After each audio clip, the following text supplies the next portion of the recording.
Dear students, welcome you once again to my spoken English class. দেখো আজকে আমরা had been এর ব্যবহার স্পোকেন ইংলিশে দেখব। এর আগে আমরা হ্যাড বিন এবং হ্যাজ বিন এর ব্যবহার দেখেছি এবং আজকে আমরা হ্যাড বিন এর ব্যবহার দেখব।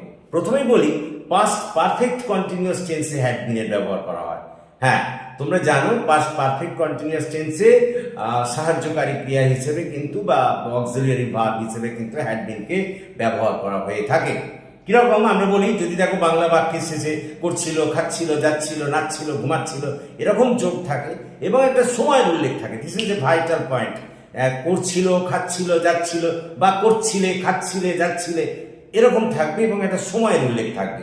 অর্থাৎ কোনো ঘটনা অতীতে ঘটছিল এবং একটা সময়ের উল্লেখ থাকবে এমন বোঝালেই সেখানে বুঝবে পাস্ট পারফেক্ট কন্টিনিউয়াস টেন্স। এবং সেক্ষেত্রে কিন্তু অবশ্যই কর্তার পরে হ্যাড বিন, তারপরে মূল ক্রিয়ার সঙ্গে আইএনজি, তারপর অন্যান্য কর্ম বসাতে হয়। আমি আবার বলি, ভালো করে শোনো।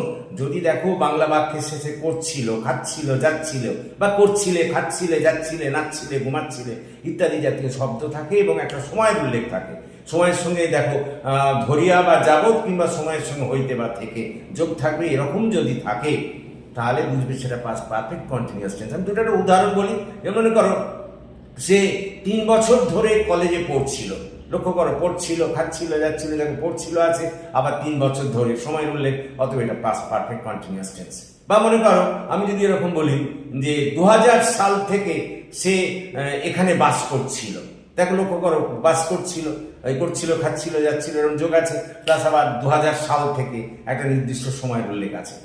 এই ধরনের টেন্সকে আমরা বলবো পাস্ট পারফেক্ট কন্টিনিউয়াস টেন্স। এবং এক্ষেত্রে গঠন করতে গেলে প্রথমে কর্তা, তারপরে হ্যাড বিন, তারপরে ভিওয়ান রূপের সঙ্গে আইএনজি, ওই যে খাচ্ছিল খাওয়াটা মূল ক্রিয়া তার সঙ্গে আইএনজি, বা মনে করো যাচ্ছিল যাওয়াটা মূল ক্রিয়া গোয়ের সঙ্গে আইএনজি, এরকম যোগ করতে হবে। তাহলে প্রথমে তুমি কর্তা বসাবে, তারপরে হ্যাড বিন বসাতে হবে, তারপরে মূল ক্রিয়ার সঙ্গে আইএনজি বা ভিওয়ান রূপের সঙ্গে আইএনজি, তারপরে অন্যান্য কর্ম। যেমন মনে করো আমি যদি বলি সে 3 বছর ধরে সেন্ট পলস কলেজে পড়ছিল। লক্ষ্য করো, পড়ছিল, খাচ্ছিল, যাচ্ছিল, দেখো পড়ছিল আছে, আবার 3 বছর ধরে সময়ের উল্লেখ আছে। তাহলে he had been reading in Saint Paul's College for 3 years. বা যদি মনে করো আমি বলি যে 2004 সাল থেকে সে আমেরিকায় এক ব্যাংকে কাজ করছিল। তাহলে he had been working in a bank in America since 2004। লক্ষ্য করো, যেখানে সময়টা নির্দিষ্ট করা থাকবে সেখানে সিন্স বা ফ্রম ব্যবহার করবে, আর যেখানে সময়টা অনির্দিষ্ট থাকবে সেখানে ফর ব্যবহার করবে। তার মানে আমি বলতে চাইছি যে যদি দেখো কোনো বাক্যে করছিল, খাচ্ছিল, যাচ্ছিল, নাচছিল এই জাতীয় শব্দ যোগ থাকে এবং একটা সময়ের উল্লেখ থাকে, তাহলে সেখানে বুঝবে পাস্ট পারফেক্ট কন্টিনিউয়াস টেন্স। গঠনের নিয়ম, প্রথমে কর্তা, তারপরে হ্যাড বিন, তারপরে মূল ক্রিয়ার সঙ্গে আইএনজি, তারপর অন্যান্য কর্ম। যেমন মনে করো আমি গতকাল 3 ঘন্টা ধরে বই পড়ছিলাম। তাহলে দেখো পড়ছিলাম, খাচ্ছিলাম, দেখো আছে, প্লাস আবার 3 ঘন্টা ধরে সময় উল্লেখ আছে। তাহলে কে পড়ছিল? আমি, আই, তারপরে হ্যাড বিন, তাহলে আই হ্যাড বিন, তার মূল ক্রিয়া পড়ছিলাম, পড়াটা মূল ক্রিয়া রিড, তার সঙ্গে আইএনজি, তাহলে I had been reading for 3 hours yesterday. গতকাল 3 ঘন্টা ধরে আমি বই পড়ছিলাম। লক্ষ্য করো। বা মনে করো সে 2 ঘন্টা ধরে মাংস রান্না করছিল। তাহলে she had been cooking meat for 2 hours. লক্ষ্য করো, তার মানে আমি তোমাদের যেটা বলতে চাইলাম এই ক্ষেত্রে যে যদি দেখো বাংলা বাক্যের শেষে করছিল, খাচ্ছিল, যাচ্ছিল, নাচছিল, ঘুমাচ্ছিল ইত্যাদি জাতীয় শব্দ থাকে এবং একটা সময়ের উল্লেখ থাকে, দিস ইজ ভেরি ভাইটাল, সময়ের উল্লেখ থাকে, তাহলে বুঝবে সেটা পাস্ট পারফেক্ট কন্টিনিউয়াস টেন্স। এবং সেক্ষেত্রে গঠন করতে গেলে প্রথমে কর্তা, তারপরে হ্যাড বিন, তারপরে মূল ক্রিয়ার সঙ্গে আইএনজি, তারপর অন্যান্য কর্ম। তারপরে আমি বলেছি পাস্ট পারফেক্টের ভয়েস চেঞ্জের কথা। দেখো পাস্ট পারফেক্টের ভয়েস চেঞ্জেও কিন্তু হ্যাড বিন ব্যবহার করা হয়। কিরকম? যেমন করো এরকম যদি থাকে করা হয়েছিল, এখানে আর আমি করছিল, খাচ্ছিল বলছি না। লক্ষ্য করো, করা হয়েছিল, খাওয়া হয়েছিল, নাচা হয়েছিল, ঘুমানো হয়েছিল, এই জাতীয় যদি অতীতে এই ধরনের ঘটনা বোঝায় তাহলে তোমরা সেখানে পাস্ট পারফেক্টের ভয়েস চেঞ্জ করা আছে। যেমন করো যদি বলি 3 বছর আগে এই কাজটা করা হয়েছিল, তাহলে this work had been done 3 years ago. বা অতীতে তাকে একটি বই দেওয়া হয়েছিল, তাহলে a book had been given to him at past. মানে যদি দেখো বাংলা বাক্যের শেষে করা হয়েছিল, খাওয়া হয়েছিল, নাচা হয়েছিল, ঘুমানো হয়েছিল, এরকম জাতীয় শব্দ আছে, তাহলে বুঝবে সেখানে পাস্ট পারফেক্ট টেন্সে ভয়েস চেঞ্জ করা আছে। এবং গঠনের নিয়ম, প্রথমে অবজেক্ট, তারপরে হ্যাড বিন, তারপরে মূল ক্রিয়ার পাস্ট পার্টিসিপল বা V3 ফর্ম। তোমরা জানো যে কোনো ক্ষেত্রে ভয়েস চেঞ্জ ক্ষেত্রে গেলে V3 ফর্ম লাগে, তারপর অন্যান্য কর্ম। যেমন মনে করো আমি যদি বলি স্কুলে যাওয়ার আগে ছাত্রদের বই দেওয়া হয়েছিল, দেখো কোন কাজটা আগে ঘটেছে, ছাত্রদের বই দেওয়া হয়েছিল, তাহলে বুকস হ্যাড বিন, দেখো পাস্ট পারফেক্টের ভয়েস চেঞ্জ করছি, books had been given to the students. তারপরে যেটা পরের ঘটনাটা আছে তো পাস্ট ইনডিফিনিট হবে, before they went to the school. বা মনে করো আমি বাড়িতে ফিরবার পূর্বেই ভাত খেয়েছিলাম, তাহলে কি আমার ভাত খাওয়া হয়েছিল, বাড়িতে ফিরবার পূর্বেই আমার ভাত খাওয়া হয়েছিল, তাহলে rice had been eaten by me before I return home. লক্ষ্য করো, তাহলে আমি যদি বলি অফিসে যাওয়ার আগে তাকে একটা ছাতা দেওয়া হয়েছিল, তাহলে দেখো অ্যান আমব্রেলা হ্যাড বিন। দেখো লক্ষ্য করো, যেটা আগে ঘটছে তার আমরা কিন্তু পাস্ট পারফেক্টের ভয়েস চেঞ্জ করছি।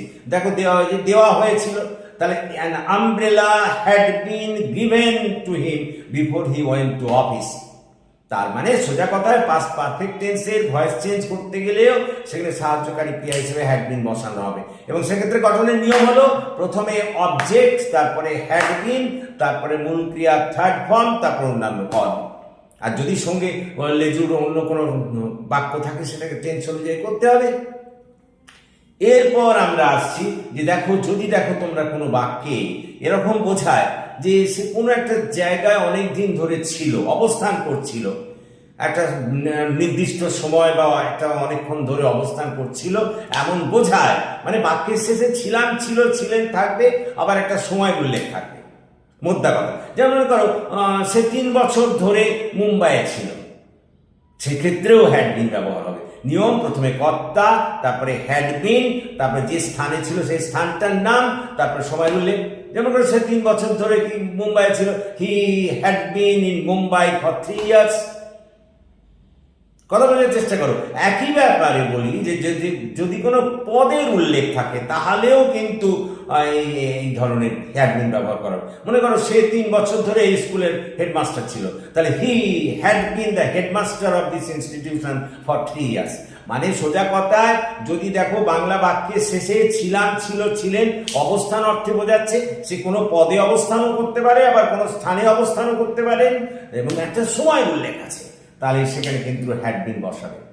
তাহলে মনে করো আমি যদি বলি যে আমি 3 বছর ধরে কলকাতায় ছিলাম, তাহলে I had been in Kolkata for 3 years. দেখো ছিলাম অবস্থান অর্থে বোঝাচ্ছে, প্লাস সময় উল্লেখ আছে। আরেকটা ব্যাপারে হ্যাড বিন ব্যবহার করা হয়, মনে করো কেউ কোথাও অন্য অতীতে গিয়েছিল, এরকম বোঝালে, যেমন সে অতীতে কাঠমান্ডু গিয়েছিল, তাহলে he had been to Kathmandu at past. কথা বোঝার চেষ্টা করো, হি had been to Kathmandu at past. বা মনে করো এরকম বললাম, যদি তোমাকে এরকম বলি যে সকালে, গতকাল সকালে তার বাজার যা গিয়েছিল, সে বাজারে গিয়েছিল, এমনি এটা বলতেই পারো he went to the market in the morning yesterday, কিন্তু এখানেও বলা যায় হি had been to the market in the morning yesterday. মানে কেউ কোথাও গিয়েছিল আগে, এরকম বোঝালেও হ্যাড বিন ব্যবহার করা হয়। যেমন ধরো সে সৌদি আরবে আগে গিয়েছিল, তাহলে he had been to Saudi Arab previously. Clear? তাহলে দেখো আজকে আমরা 4টির ক্ষেত্রে ব্যবহার দেখলাম হ্যাড বিনের। প্রথমে বললাম পাস্ট পারফেক্ট কন্টিনিউয়াস টেন্স। আমি আবার একবার বলি, যদি দেখো বাংলা বাক্যের শেষে করছিল, খাচ্ছিল, নাচছিল, ঘুমাচ্ছিল ইত্যাদি জাতীয় শব্দ থাকে এবং এটা সময় উল্লেখ থাকে, তাহলে কিন্তু সেটা পাস্ট পারফেক্ট কন্টিনিউয়াস টেন্স। এবং গঠনের নিয়ম, প্রথমে কর্তা, তারপরে হ্যাড বিন, তারপরে মূল ক্রিয়ার সঙ্গে আইএনজি, তারপর অন্যান্য কর্ম। যেমন মনে করো আমি যদি বলি গতকাল আমি 3 ঘন্টা ধরে ঘুমাচ্ছিলাম, দেখো ঘুমাচ্ছিলাম, করছিলাম, খাচ্ছিলাম, যাচ্ছিলাম, এটা অতীতে কাজ করার বোঝাচ্ছে, ঘটমান অতীত বোঝাচ্ছে, এবং সঙ্গে একটা সময় উল্লেখ আছে 3 ঘন্টা ধরে। তাহলে আই, তারপরে বলেছি হ্যাড বিন, তারপরে sleeping, I had been sleeping yesterday. আমি গতকাল 3 ঘন্টা ধরে ঘুমাচ্ছিলাম। লক্ষ্য করো, সে 2 ঘন্টা ধরে ইতিহাস পড়ছিল, তাহলে he had been reading history for 2 hours. লক্ষ্য করো, বাংলা বাক্যের শেষে করছিল, খাচ্ছিল, যাচ্ছিল ইত্যাদি এরকম থাকবে, প্লাস সময়ের উল্লেখ থাকবে, তাহলে বুঝবে যেটা পাস্ট পারফেক্ট কন্টিনিউয়াস। গঠনের নিয়ম, প্রথমে কর্তা, তারপরে হ্যাড বিন, তারপরে মূল ক্রিয়ার সঙ্গে আইএনজি, তারপর অন্যান্য কর্ম। এরপরে বললাম পাস্ট পারফেক্টের ভয়েস চেঞ্জ। তোমরা জানো পাস্ট পারফেক্ট মানে হচ্ছে দুটো অতীতের ঘটনার মধ্যে যেটা আগে ঘটে তার হচ্ছে পাস্ট পারফেক্ট, আর যেটা পরে ঘটে তার পাস্ট ইনডিফিনিট। তো এরকম যদি দেখো যে আগে যে ঘটনাটা ঘটেছে তার যদি দেখো শেষে আছে করা হয়েছিল, খাওয়া হয়েছিল, যাওয়া হয়েছিল, নাচা হয়েছিল, দেখো আর করছিল, খাচ্ছিল, যাচ্ছিল বলছি না, এখানে বলছি করা হয়েছিল, কাজটি করা হয়েছিল। যেমন ধরো সে বাড়িতে আসার আগেই তাকে খাবার দেওয়া হয়েছিল, তাহলে দেখো দেওয়া হয়েছিল কোন কাজটা আগে ঘটছে, তাকে বাড়িতে আসার আগে খাবার দেওয়া হয়েছিল, তো খাবার দেওয়া হয়েছিল তার করবো পাস্ট পারফেক্টের ভয়েস চেঞ্জ। এক্ষেত্রে নিয়ম হলো প্রথমে অবজেক্ট বসাবে, প্রথমে অবজেক্ট, তারপর হ্যাড বিন, তারপরে মূল ক্রিয়ার থার্ড ফর্ম, তারপরে অন্যান্য কর্ম। যেমন ধরো সে বাড়িতে আসার আগে খাবার দেওয়া হয়েছিল, তার কোনটা আগে ঘটছে, খাবার দেওয়া হয়েছিল, তাহলে কি দেওয়া হয়েছিল, খাবার অবজেক্ট, তাহলে ফুড, তারপরে had bin, food had been given to হিম, তারপরে একটা পাস্ট ইনডিফিনিট টেন্স করতে হয় বাড়িতে আসার আগে, before he came to home, he had বিন, তাহলে কি হলো, food had been given to him before he came to home. বা মনে করো এরকম বললাম, সকালে বাজার যাওয়ার আগে একটি বই কেনা হয়েছিল। লক্ষ্য করো, বাজার যাওয়ার আগে একটি বই কেনা হয়েছিল, কোনটা আগে ঘটছে, একটি বই কেনা হয়েছিল, ওটা দেখো কেনা হয়েছিল, খাওয়া হয়েছিল আছে, আবার আগে ঘটছে যেহেতু এটা পাস্ট পারফেক্টের ভয়েস চেঞ্জ। তাহলে কি কেনা হয়েছিল, এ বুক, তারপরে had been bought before I went to the market, তার মানে বাজারে যাওয়ার আগে একটা বই কেনা হয়েছিল।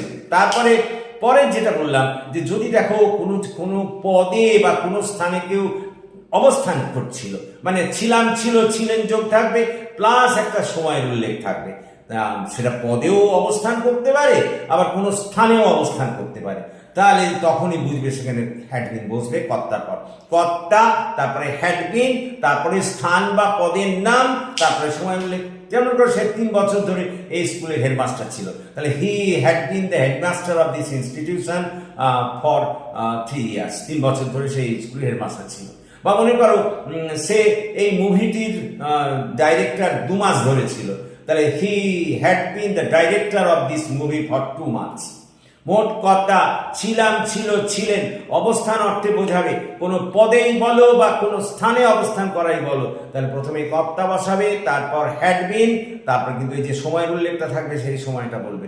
মনে রেখো এখানে একটা সময়ের উল্লেখ কিন্তু থাকবে, সে অনেকক্ষণ ধরে থাকতে পারে বা অনেকক্ষণ থেকে থাকতে পারে বা কোনো একটা নির্দিষ্ট সময়ের কথাও বলতে পারে, সাল চালের উল্লেখ থাকবে।